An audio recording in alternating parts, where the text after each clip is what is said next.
Saifuddin bin Wan Muhammad Khalid. Ya, saya. Aku nikahkan engkau dengan anakku, Cik Nur Asmaliha binti Muhammad, dengan mas kawinnya seutas gelang emas yang maklum. Aku terima nikahnya Cik Nur Asmaliha binti Muhammad dengan mas kawinnya seutas gelang emas yang tersebut. Saksi.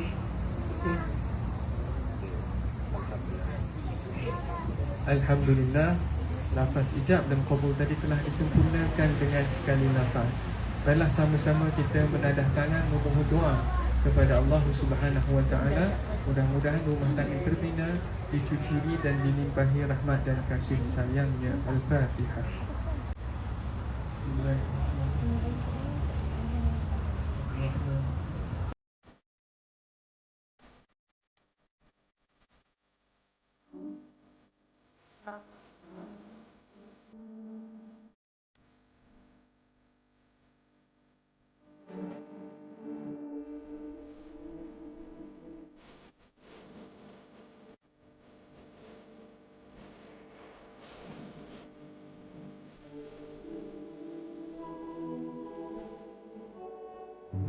Aku terima nikahnya Cik Nur Asmaliha binti Muhammad dengan mas kawinnya seutas gelang emas yang